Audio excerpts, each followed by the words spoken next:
이제 요한계시록 4장을 지나와서 5장으로 들어섰습니다.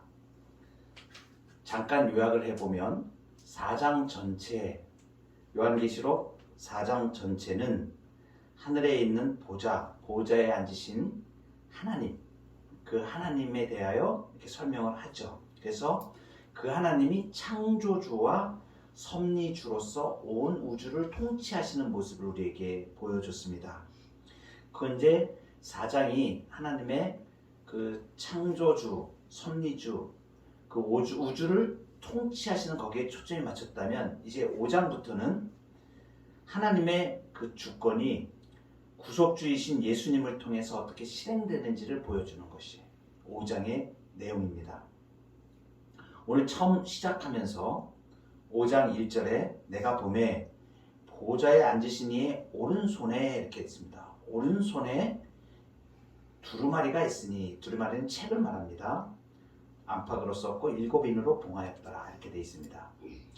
오른손에 책이 있다. 보좌에 앉으신 이의 오른손이다. 그러면 하나님의 오른손을 이야기하겠죠. 그러면 하나님의 오른손 위에 있다라는 의미가 있습니다. 이제 오른손은 뭘 상징하냐면 능력과 권세를 말합니다.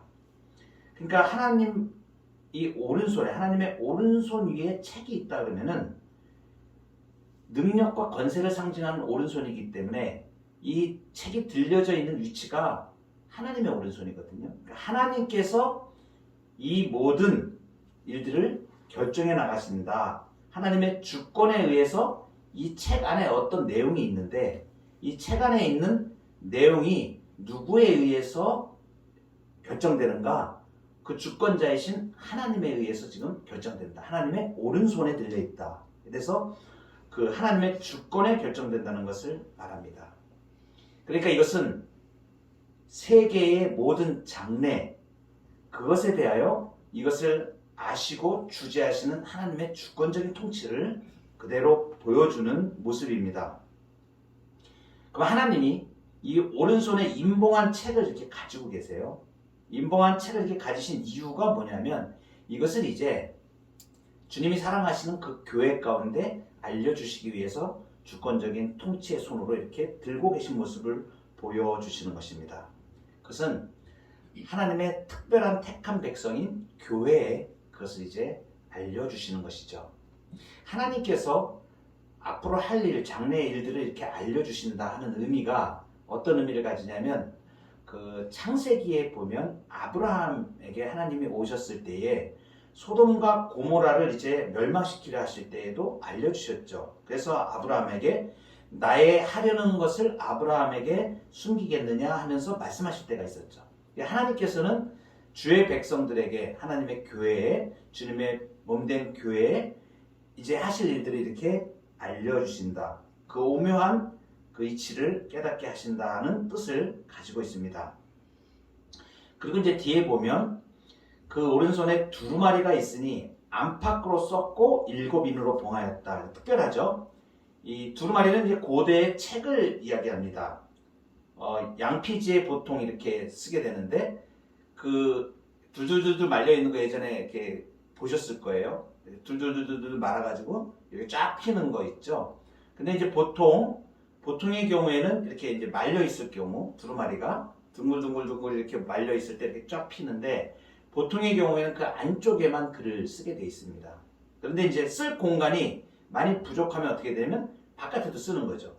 그러니까 지금 여기 뒤쪽이라고 하면 바깥쪽, 말려 있을 경우에는 바깥쪽을 이야기하는 건데, 안팎으로 썼다. 이렇게 안팎으로 써져 있다는 것은 뭘 말하냐면 양쪽으로 글이 다 기록되어 있다는 것을 말하는 거예요. 그러니까 보통 때에는 안쪽에 두루마리 이렇게 말려 있으면 안쪽에만 써 있게 되는데, 지금 여기 있는 그 책은, 두루마리 책은 바깥쪽에도 다 쓴 거예요. 그러니까 안팎으로 다 써 있는 겁니다. 그러니까 이 내용이 무엇을 말하느냐 하면은 그 내용이 아주 충만하게 되어져 있는 것을 우리에게 상징적으로 보여주는 거예요. 안팎으로 쓰여져 있어서 아주 충만하신 하나님의 계획과 이러한 내용들이 거기다 기록되어져 있다, 이렇게 볼 수 있는 것이죠. 그리고 이제 그 7인으로 임봉이 됐다. 이 책이 7인으로 임봉됐다 그러는데, 이 임봉한다는 이것은 뭐냐면 고대 사회에서 어떤 내가 작품을 이렇게 만들면 이 출처를 확증을 하고 또는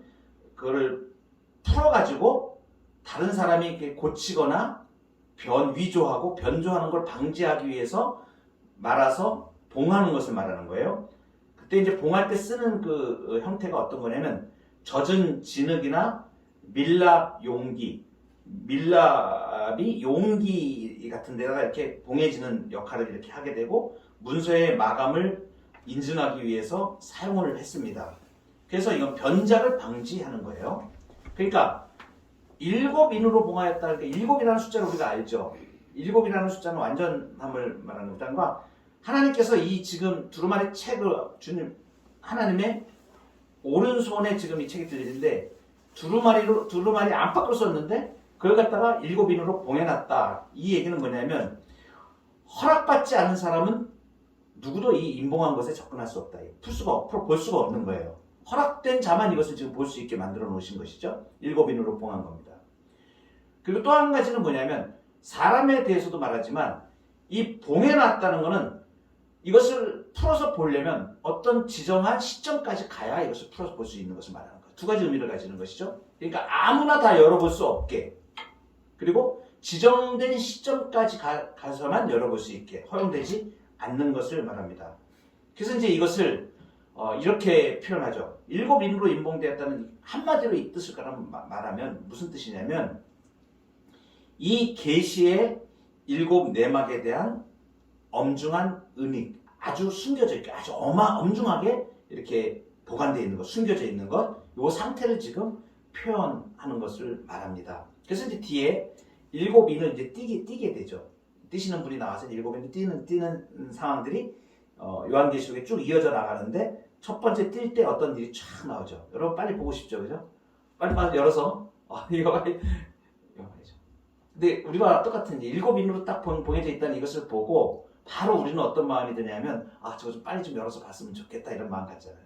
그러니까 요한이 지금 이 계시를 보면서 그 말씀을 빨리 받고 싶은 마음이 충만해가지고 살펴봅니다. 그래서 이제 2절에 여기 보니까 또 봄에 힘 있는 천사가 큰 음성으로 외치기를 누가 그 두루마리를 펴며 그 인을 떼기에 합당하냐. 그러니까 이것은 지금 완전히 은닉되어져 숨겨져 있는데 이것은 누가 열어야 되는데 누가 열어서 봐야 되는데 그리고 그 시점이 돼야 되는데 힘센 천사가 나타나서 묻습니다. 누가 책의 인을 뗄 것인가? 이렇게 얘기하는 거죠. 아무나 열 수도 없는 겁니다. 그럼 그 열 사람이 있다는 얘기죠. 열 사람이 허용된 사람 아니면 이걸 열 수가 없는 거예요. 그리고 그 시점이 되지 않으면 열 수가 없는 겁니다. 여기 힘센 천사가 등장을 하는데 이 힘센 천사가 나올 때에는 3번 요한계시록에 이 힘센 천사가 등장을 합니다. 어떤 역할을 하냐면 매우 중요한 사건을 도입하는 역할을 할 때 이 힘센 천사가 등장하는데 지금 여기 5장 2절에서 처음 등장을 해요. 요한계시록에 보면. 그리고 이제 10장 1절에 가서 등장을 하고 나중에 18장 21절에 이렇게 힘센 천사가 3번 등장을 합니다. 그때마다 이 본문들은 아주 중요한 이제 초점이 이게 맞춰지는 것이죠. 천사가 딱 나타나서 이 인을 떼야 되는지 지금 누가 과연 이 인을 떼기에 합당하냐 지금 이렇게 이야기를 하죠. 그러면서 외치니까 5장 3절에 보면 하늘 위에나 땅 위에나 땅 아래에 능히 그 두루마리를 펴거나 보거나 할 자가 없더라. 요한이 지금 보고 있는데 힘센 천사가 나타나서 누가 도대체 이 인을 뗄 것인가 이러는데 저거 열고 싶은데 열어야 되는데 열리지가 않는 겁니다. 뗄 사람이 없는 거예요. 그러니까 요한이 이제 통곡을 하게 되는 거예요. 근데 하늘 위에나 땅 아래에 능히 그 두루마리를 펼 자가 없다 이렇게 말합니다. 이것은 뭐예요? 하늘, 땅 위, 땅 아래, 삼중구조, 모든 영역을 통틀어서 아무리 찾아보아도 이 인을 떼기에 합당한 사람이 없는 겁니다. 그러니까 요한이 거기서 4절에 보면 그 두루마리를 펴거나 보거나 하기에 합당한 자가 보이지 아니하기로 내가 크게 울었더니 이렇게 아무도 책을 열거나 그것을 볼 사람이 없으니까 좌절감이 오는 거죠. 그래서 요한이 크게 울게 됩니다. 자, 이 요한이 지금 크게 울었다는 이 요한이 운 이유가 무엇이겠습니까? 지금 요한은 그 하나님의 오른손에 되어진 저 책에 장래에 되어질 세계에 되어질 하나님의 통치 이런 것을 좀 보고 빨리 좀 보고 싶은데 열렸어야 되는데 하나님의 계시에 대한 사모함이 있는 거죠. 열렸으면 좋겠는데 이게 열리지 않으면 중지되는 거잖아요. 그러니까 그것이 지금 안타까워서 하나님의 일을 보려는 그 심정이 얼마나 요한이 지금 간절한가. 저 좀 빨리 좀 정확하게 보고 하나님의 뜻을 알고 싶은데 그래서 보고 싶은데 10사람이 없으니까 잘못하면 이게 중지되는 거 아닌가 하는 안타까움에 애타함에 지금 요한이 우는 것입니다. 이 우는데 보통 여기 보면 크게 울었다고 지금 이렇게 이야기를 합니다. 그러면 이게 통곡을 했다는 얘기예요. 막 계속 통곡을 하는 막 너무너무 마음이 우리가 울 때 슬플 때는 그냥 이렇게 그냥 웁니다. 눈물이 이렇게 나고 마음에 이제 감정이 이렇게 복받쳐서 이제 울게 되는데 크게 통곡할 때는 어떨 때 크게 통곡합니까? 너무너무 도무지 내가 감당할 수가 없는 그 아픔과 슬픔이 애절함이 너무 강할 때 나도 모르게 이제 이게 통곡으로 나오는 거죠. 막 엉엉 우는 거죠. 막 이렇게 엉엉 우는 거. 너무너무 안타깝고 너무너무 이게 힘든 겁니다. 하늘 보고 우는 거예요. 통곡을 이렇게 하는 거죠. 그 잘못하면 이 계시의 책이 중지돼 버리면 어떡하나? 이 계시가 중지되면 하나님의 이 말씀이 중지되면 어떡하나? 지금 그걸 열기 위해서. 그리고 보니까 하늘 위에나 땅 위에나 땅 아래에 아무데도 지금 없는 거예요. 그걸 열 사람이 없다. 이 책을 받아서 열 사람은 많죠. 땅 위에 사람이 얼마나 많습니까? 그런데 이것을 열 수 있는 사람은 아무도 없는 거예요. 그 뭐 때문에 그러겠어요? 그 모든 사람들이 다 죄악 가운데 있어서 그 인류의 죄악 때문에 이 하나님의 계시의 말씀을 열 수 없는 현실을 지금 보게 되는 거예요. 천사가 큰 소리로 외쳤죠. 누가 이 인을 떼기에 합당한가? 이 두 마리를 펴서 이 인을 떼기에 합당한가? 외쳤다고 이렇게 큰 음성으로 천사가 외쳤다고 2절에 말하지 않습니까? 그러면 온 세계에 대하여 지금 공표를 하고 찾아보는 것을 얘기하는 거예요. 아무리 둘러봐도 없는 거죠. 그만큼 인생들이 타락하여서 아무도 합당하지 않은 그 상황을 보여주고 있습니다. 그러니까 우주의 죄악이 너무 관영하여져서 온갖 비참한 뿐이 없는 것을 보여주는 거예요. 그러니까 이것을 느끼게 되니까 요한이 통곡하는 겁니다. 저거 하나님의 말씀을 받아야 되는데 이 받을 사람이 아무도 없는 거예요. 열 사람이 아무도 없는 거예요. 이를 뗄 사람이 아무도 없는 거예요. 그러니까 통곡을 하고 있는 거죠. 그리고 또 한 가지는 뭐냐면 이 요한이 기다리던 이 구원의 계획, 하나님의 놀라운 구원의 계획을 성취할 자가 지금 없다는 것에 대하여 통탄하고 있는 것입니다. 요한이 지금 이렇게 통곡하는 이것은 전 인류의 죄와 자기의 죄를 통감하는 회개의 울음소리인 것입니다. 계시와 구원을 애원하는 울음소리죠. 그러니까 우리의 관영한 죄악을 보면서 정말 아무도 그 하나님의 계시의 말씀을 인봉한 것을 뜯을 사람이 아무도 없고 그 구원을 이제 성취할 그런 사람이 아무도 안 보이는 것을 보면서 요한이 지금 애통하며 통곡하며 울고 있는 것이죠. 지금 우리는 무엇을 위해서 울고 있는가를 한번 생각해 보게 됩니다. 우리는 지금 무엇을 위해서 울고 있는가? 울음에 대해서 우리 예수님이 이 땅에 계시는 동안에 십자가를 지실 때에 사람들이 울죠. 예수님을 사랑했던 사람들이 여인들이 따라가면서 웁니다.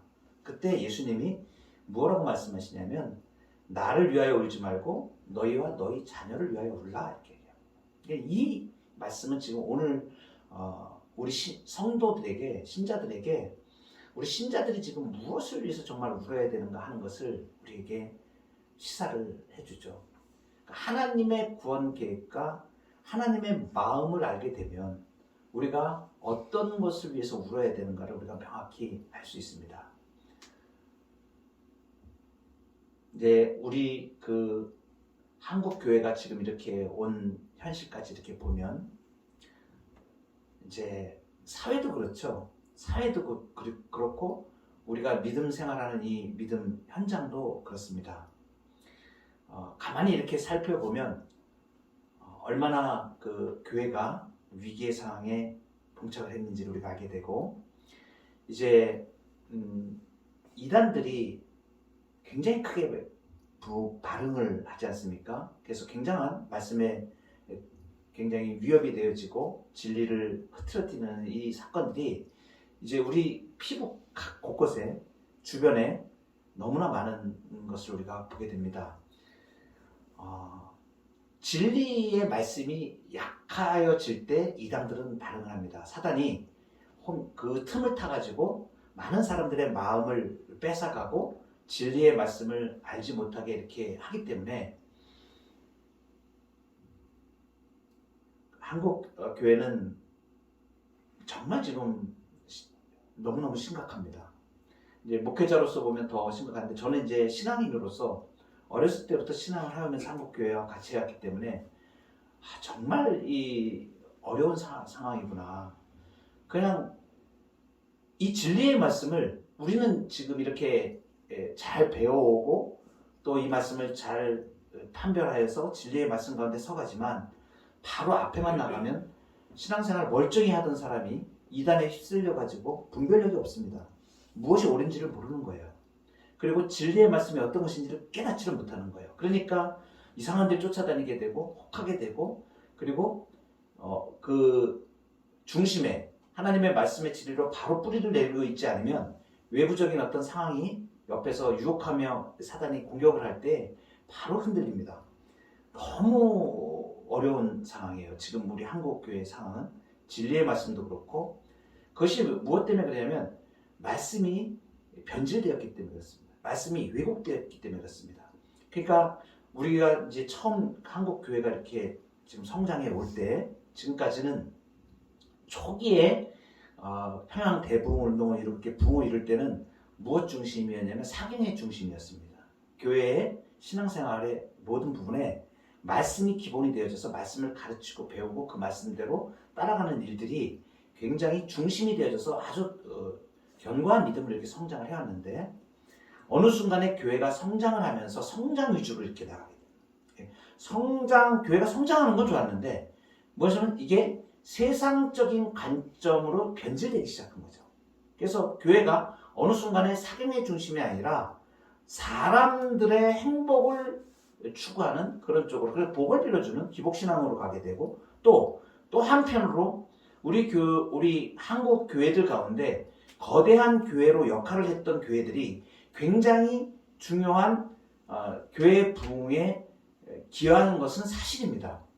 많은 그리스도인들이 나왔고 그 중에서 또 예수 믿는 사람들을 많이 만들어내는 건 아주 기여한 바도 많이 있습니다. 그렇지만 반대적으로 그러한 큰 영향력을 가지는 교회들이 한번 방향을 잘못 정하여 나갔을 때 그것이 성도들에게, 한국교회 성도들에게 미치는 것은 또 굉장히 부정적인 측면도 굉장히 많았던 것을 우리가 보게 됩니다. 그것이 뭐냐면 말씀 중심에서 벗어나서 인본주의로 나간다든가 이적 중심으로 나간다든가 하는 이러한 것들은 굉장히 말씀에서 완전히 멀어져서 거의 이제 지금 오늘날 우리 교회들 형상을 보면 복음주의권이라고 하는 그러한 교회들 안에서조차도 이단의 경계선까지 나가 있는 상황들을 우리가 많이 보게 됩니다. 신학적으로 굉장히 아주 위기 상황입니다. 한국 교회들 같은 경우.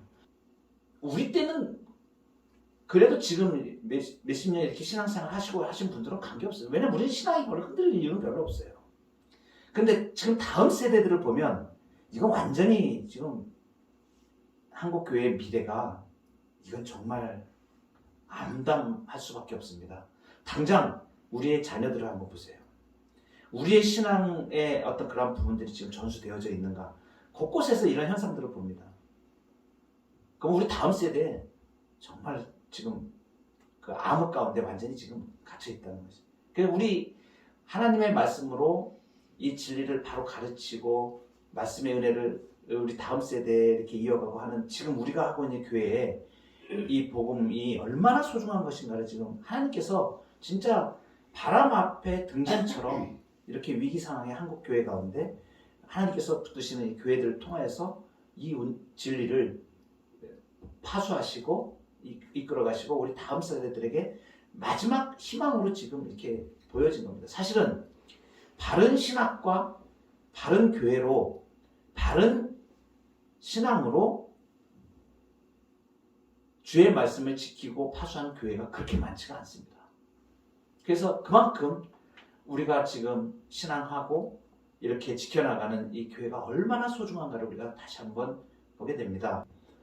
요한이 지금 하나님의 말씀 구원의 이 은혜가 열려지기를 위하여서 울었던 이 요한의 울음을 보면서 지금 우리가 어떤 것을 통감을 하고 어떤 문제를 놓고 우리가 그리스도인들이 울어야 되는가 하는 부분을 다시 한번 생각해 보게 됩니다.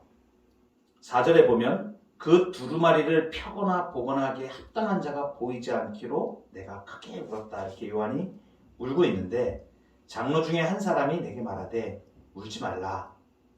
유대 지파의 사자 다윗의 뿌리가 이겼으니 그 두루마리와 그 7인을 떼시리라 하더라.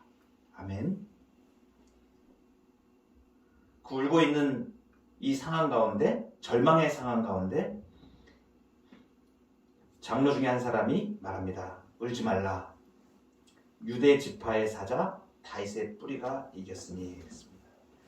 유대 지파의 사자 다윗의 뿌리가 이겼다. 그래서 이제 아주 독특한 표현을 하죠.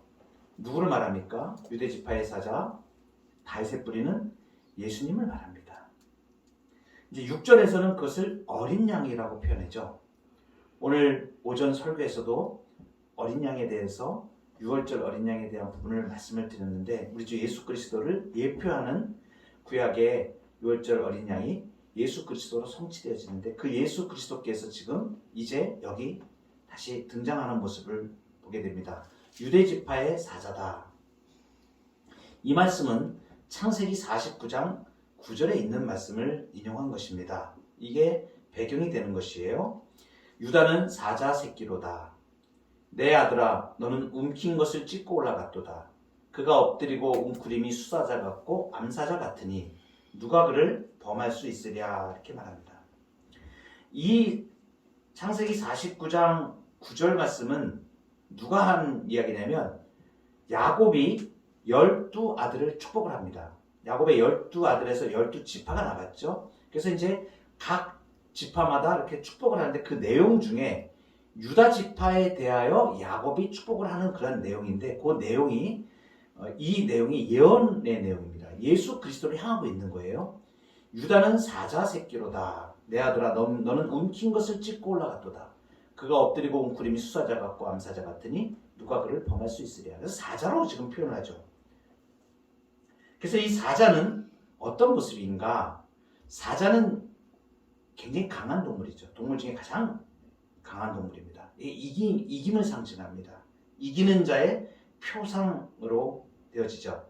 히브리서에서 이제 이 말씀을 가지고 우리 주께서는 유다 지파로부터 나신 것이 분명하다. 이렇게 지금 히브리서 기자는 고백을 하는데 이 사자는 이기는 자의 표상이고 이기는 것은 메시아의 특징이 됩니다.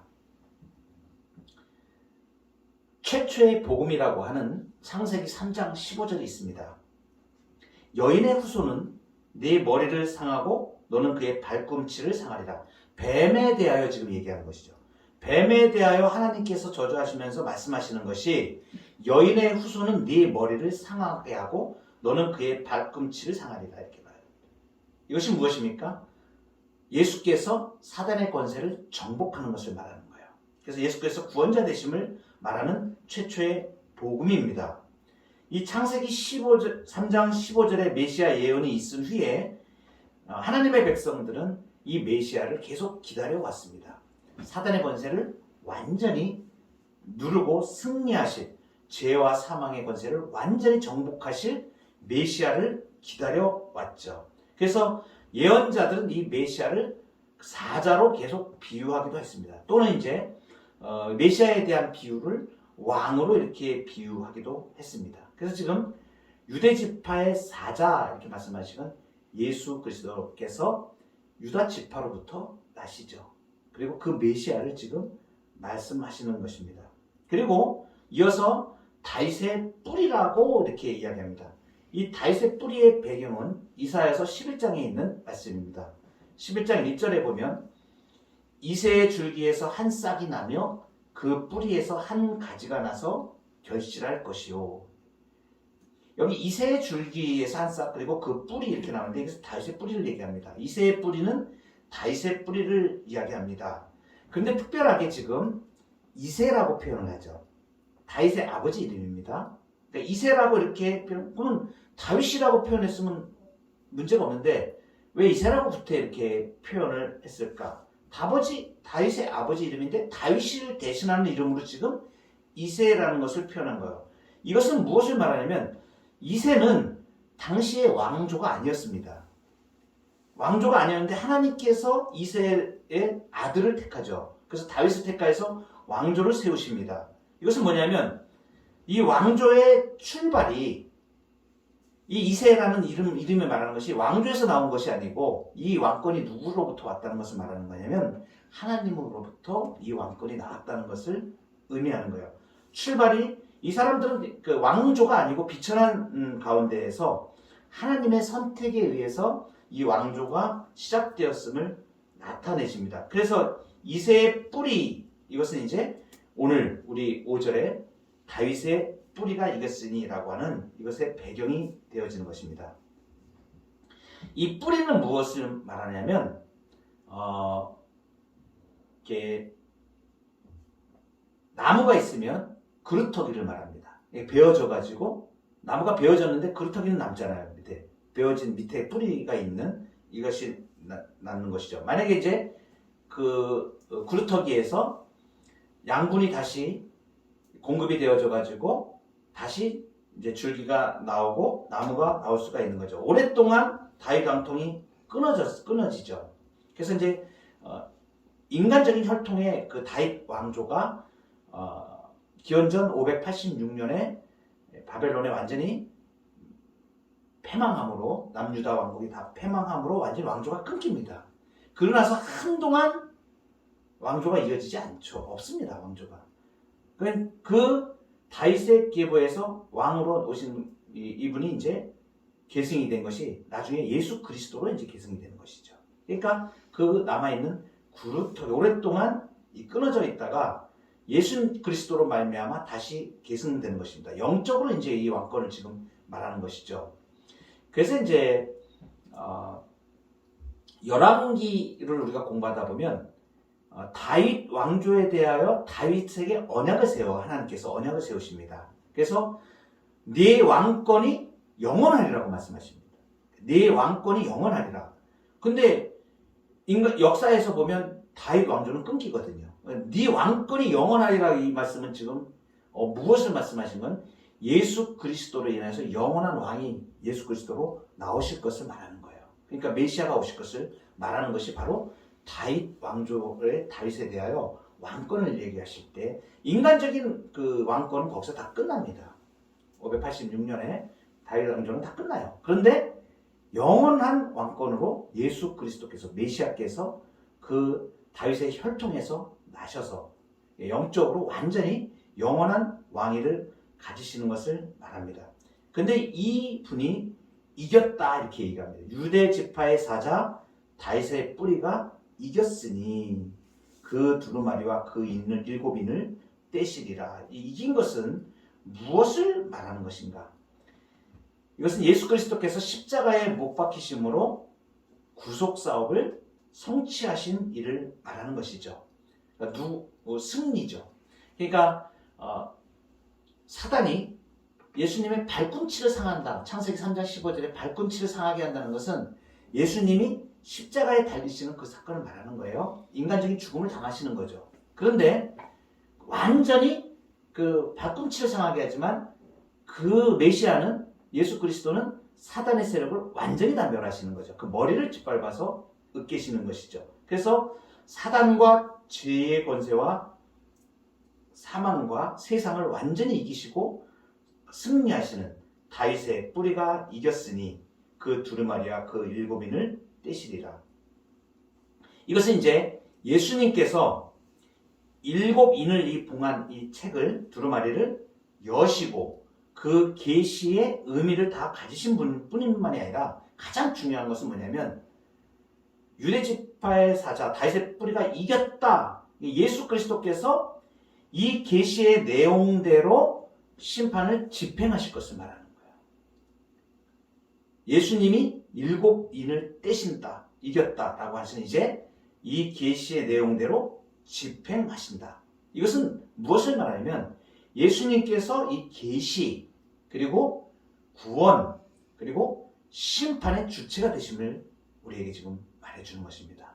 그러니까 요한이 통곡하며 울다가 장로 중에 한 사람이 이야기를 하는데 울지 말라. 메시아가 오셨다. 그래서 유대 지파의 사자 다윗의 뿌리가 이겼다.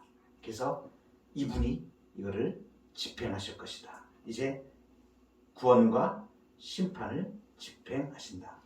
하나님으로서 다윗의 자손이 되셨다는 것.